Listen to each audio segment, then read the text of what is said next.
जहां देखो वहीं गर्म है खबरों का बाजार।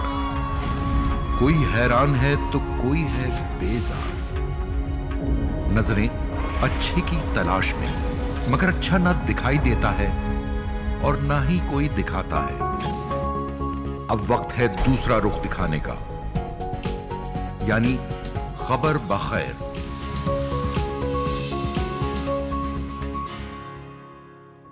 पाकिस्तान को जहां बेपनाह मसाइल का सामना है, जहां महंगाई, गुर्बत और बेरोजगारी का जिन अवाम के काबू से बाहर है, वहीं तालीम और ख़ासकर अच्छी तालीम लोगों के लिए एक ख्वाब बनकर रह गई है। क्योंकि दो वक्त की रोटी के लिए परेशान अवाम इस चक्कर से निकलेंगे तो अपने बच्चों को बेहतर तालीम और तरबियत फराम कर सकेंगे। सब मसाइल पर हावी ये रोटी का मसला तस्वीर का एक रुख है, क्योंकि तस्वीर का दूसरा रुख हमें ऐसे जय्यद साहिब इल्म व फ़िक्र लोगों की जानिब राह दिखाता है, जिनके एक एक अमल में हर पाकिस्तानी के लिए खबर व खैर है।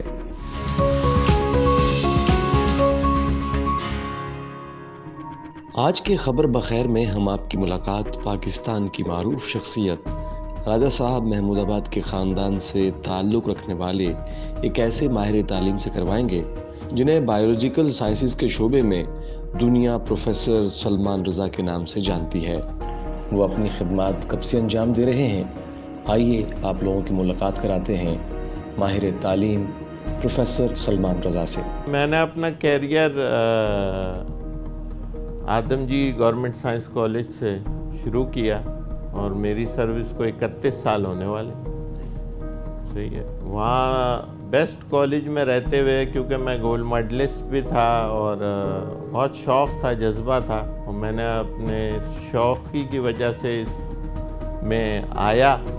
और मैं इस वजह से आया कि मैं एक एजुकेशनल बैकग्राउंड के घराने से ताल्लुक़ रखता था और मैं नाचीज़ जो है आदमजी से मेरा सफ़र शुरू हुआ। वहाँ मैंने तकरीबन 24 साल गुजारे और हैवानियात का मैं तालिब इल्म हूँ। और मैंने कोशिश की, मेरा पहला अवार्ड जो है ABI अमेरिकन बायोग्राफिकल इंस्टीट्यूट से आया, जो मुझे खुद नहीं पता कि किसने सेलेक्ट किया था, मगर यूनिवर्सिटी की एक प्रोफेसर ने सेलेक्ट किया था मुझे, और डॉक्टर एवंस ने मुझे कांग्रेचुलेशन का लेटर दिया था। ये बात है 1997 की, और 1991 में मेरी जो है सर्विस शुरू हुई थी। तो ये मुझे बड़ा ऑनर फील हुआ। फिर एक दिन कोई हुस्ना करके फ्रीलांसर थी जंग अखबार की, तो वो मेरा इंटरव्यू लेने आई कि जो है आप कि कैसी खिदमत थी, क्या पढ़ते थे आपने, किस तरह। तो मैंने कहा मैं एक एवरेज स्टूडेंट था, मैं कोई बहुत आउटस्टैंडिंग स्टूडेंट नहीं था। तो खैर बस यही बात हुई। फिर मुझे जो है ऑक्सफोर्ड यूनिवर्सिटी प्रेस से पूरी किताब लिखने को आया। ये अमीना सैयद उस वक्त मैनेजिंग डायरेक्टर थी। उन्होंने कहा कि ये आप किताब रीराइट करेंगे।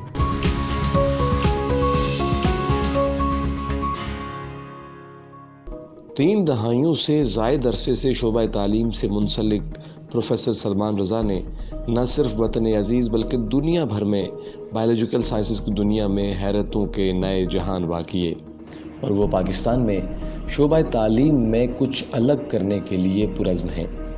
देखिए, मैं तो ये समझता हूँ कि यहाँ पे ये मेरा अपना वो ख़याल है, और मैं कोई एजुकेशन डिपार्टमेंट के ओहदे के लिहाज से नहीं कह रहा, मैं ये मेरा सिर्फ अपना ख़याल है कि यहाँ पे ओपन बुक टेस्ट होना चाहिए कि हर सब्जेक्ट में बुक्स आप प्रिस्क्राइब कर दें। जो भी वहाँ के मायानास प्रोफेसर हैं जो हमारे काबिल तरीन हैं हर सब्जेक्ट में, तो वो एक बुकलेट उन बच्चों को दे भी दी जाए, और पेपर इतना सख्त बनाया जाए और उसमें 1 घंटे में वो पेपर सॉल्व करके दिया जाए। तो उससे ये है कि जो कॉन्सेप्चुअल सिस्टम है वो बेहतर हो सकता है और बच्चा कॉन्सेप्ट के लिहाज से उस टॉपिक्स को पढ़ेगा। ये नहीं कि वो आँख बंद करके रट लेगा और जैसे कोई आदमी जो है ऐसे ही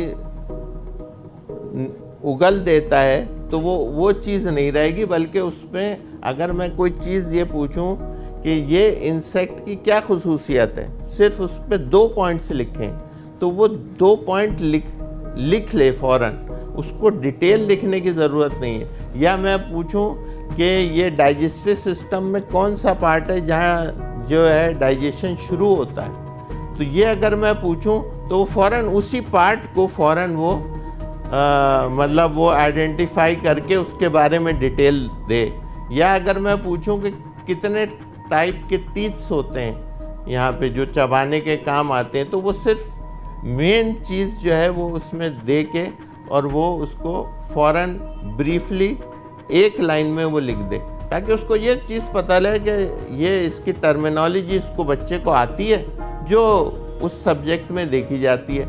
इसी तरह केमिस्ट्री फिज़िक्स के भी जो प्रोफेसर हजरात हैं वो अपनी टर्मिनोलॉजी के लिहाज से और जो न्यूमेरिकल्स हैं ये वो उस तरह वो बनाएं और उसको एसेस किया जाए। 1 घंटे का वक्त दिया जाए और उसमें ये जो है ओपन बुक टेस्ट लिया जाए। इससे एक फ़ायदा ये होगा कि जो बच्चे पढ़ने में कमज़ोर हैं या तो वो कोई ऑनलाइन लेंगे, और जो पढ़ने में बहुत अच्छे बच्चे हैं वाकई जो कुछ बनना चाहते हैं तो वो ही इस लाइन में आएंगे और कोई आएगा नहीं, क्योंकि ये हर किसी के पास करने के बस की बात नहीं होगी। वरना जो है ऐसी टेक्निकल लाइंस में लोग जाएं, हुनर सीखें जिससे वो अपना ज़रिया माश कमा सकें। सही है ना? देखिए बीएससी बीए या इंटर करने से कोई फ़ायदा नहीं है। इससे अच्छा तो आप टेक्निकल एजुकेशन में जाएं और कोई हुनर सीखें ऐसा जो आपकी ज़िंदगी में आपके लिए काम आ सके, उससे वो 4 पैसे कमा लेगा। ऐसे वो बीए भी कर लेगा, बीएससी भी कर लेगा, कोई पैसे ही नहीं कमा सकता, तो क्या फ़ायदा। मेन चीज़ ये है कि मुझे पूरी एक text book of entomology by Imms उस वक्त थी, जो कि उसमें हशरात का पूरा कैसी डिस्ट्रक्शन करते हैं, कब वो किस तरह उनमें मिलाप होता है, कैसे उनकी लाइफ साइकिल पूरी चलती है, तो उसमें ऑर्डर्स होते हैं, फिर उसकी फैमिलीज़ होती हैं। तो वो पूरी किताब मुझे तकरीबन अज़बर याद थी। इतना मेरा फ़ोटोग्राफिक मेमोरी थी कि वो मुझे आप पूरी किताब में से किसी भी इंसेक्ट के बारे में आप कह दें तो पूरी लाइफ हिस्ट्री से लेके उसके मेन फीचर्स में सब बता देता था। तो इस सब्जेक्ट का मुझे कुछ गॉड गिफ्टेड शौक़ था या क्या था ये मुझे नहीं समझ आया। तो अलबत्ता शौक़ से मैंने ये बहुत पढ़ा ये सब्जेक्ट। देखिए हर एक की दिमागी सलाहियत उतनी नहीं अल्लाह ने दी है कि वो बहुत बड़ी डिग्रियां ले सके। देखिए ये डिग्रियां हम दुनियावी इसलिए हासिल करते हैं और एक उसमें इसलिए जाते हैं कि हमें एक अच्छी नौकरी मिले दुनियावी उसमें क्या मैक्सिमम से मैक्सिमम जाने की कोशिश करता है। मगर अल्लाह ने ये सलाहियत हर एक को नहीं दी है, तो उसको अपनी सलाहियत के लिहाज से चीज़ें देखना चाहिए कि मेन चीज़ जो है उसको अपना घर चलाना है, अपनी जो है इस तरह स्किल्स डेवलप करे कि वो बाहर भी उसको नौकरियां मिल जाएंगी। डिप्लोमा होल्डर होगा, उसको प्रैक्टिकल हैंड उसका ज़्यादा अच्छा होगा, ये वो वहाँ यहाँ से दुबई जा सकता है और कहीं जा सकता है जहाँ पे उसकी ज़रूरत होगी टेक्निकल हैंड की, तो वो ज़्यादा बेनिफिशियल उसके लिए भी होगा माशी लिहाज से भी, और वो फ़ायदा मंद होगा as compare to BA BSc वगैरह कर ले या खामा में इंटर कर ले, तो वो उसके लिए फ़ायदेमंद नहीं है। उससे वो कोई नौकरी अच्छी हासिल नहीं कर सकता, कोई उसके लिए अच्छा मतलब रोज़गार अच्छी ज़िंदगी उससे वो नहीं अपनी बना सकता।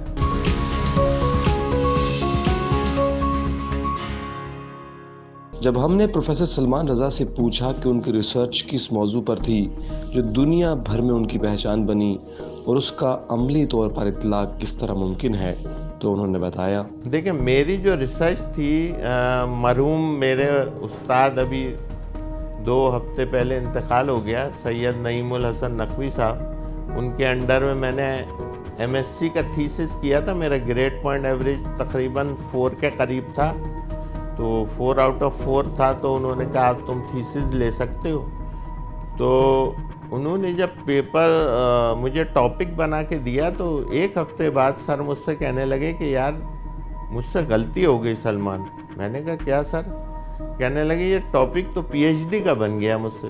मैंने कहा सर अब तो बन भी गया, मैंने सब साइनॉप्सिस भी जमा करा दिया, अब खैर है। मुझे 2 सेमेस्टर में वो जमा करना था। तो मैं समझ लें रात को 12:30-1 बजे तक जामे कराची के हैवानियात डिपार्टमेंट में, ज़ूलॉजी डिपार्टमेंट में, टॉक्सिकोलॉजी के लैब में मैं 12:30-1 बजे तक बैठा रहता था। ये 1998 और 90 की बात है जो मैंने ये काम अपना किया। और ये आम के तिल्ले पे काम था, जो कि यहाँ पे सिंध में बड़ा डिस्ट्रक्टिव इंसेक्ट तस्वुर किया जाता था। तो तकरीबन ये 90% फसल सिंध में तबाह कर देता था। तो हमने HEJ से नीम के 2 एक्सट्रैक्ट लिए थे। एक्सट्रैक्ट वो क्रूड एक्सट्रैक्ट थे, उसमें ये नहीं पता था कि एजाडायरेक्टिन की कितनी मकदार है। एक राइप बेरी था और एक अनराइप बेरी। ये जो नीम की निमोली होती है, एक कच्ची और एक पक्की, उसका एक्सट्रैक्ट था।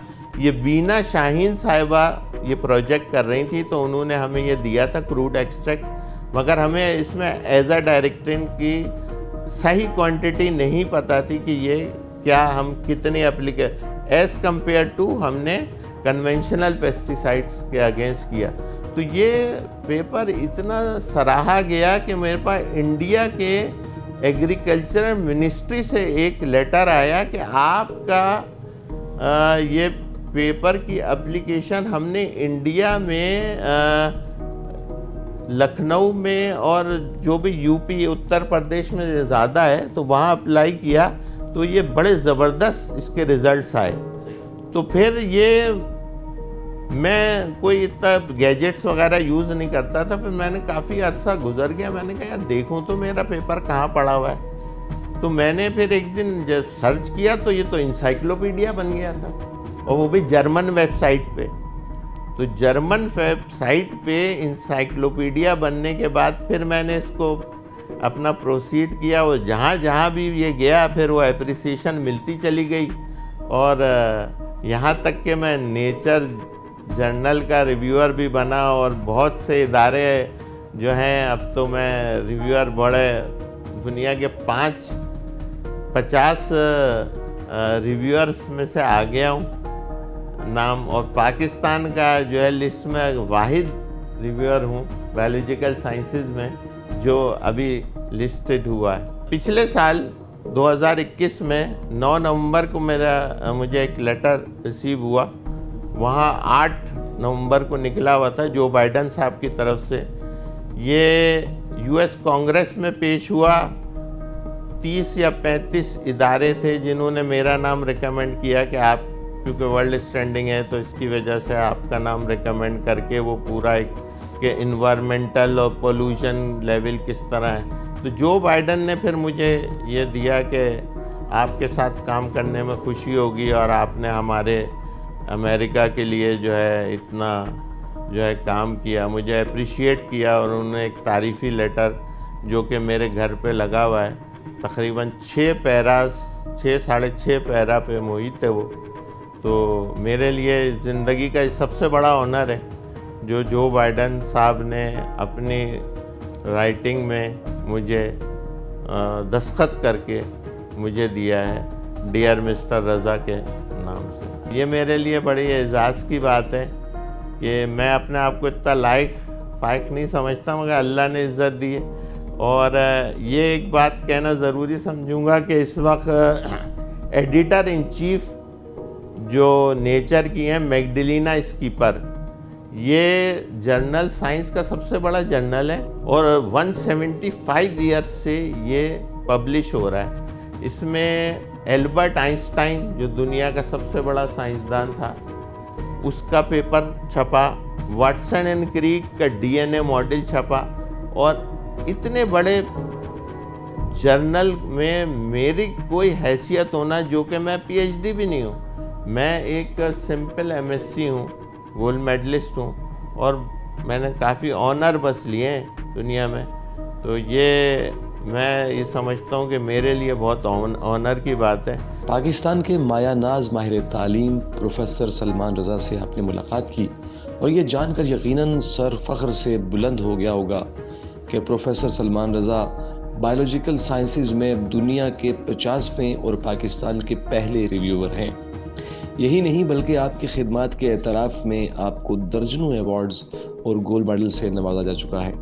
और हाल ही में प्रोफेसर सलमान रज़ा को अमेरिकी सदर जो बाइडन ने 27 ख़त में उनकी खिदमत का एतराफ़ करते हुए उन्हें खराज तहसीन पेश किया, जो काबिल फ़ख्र बात है।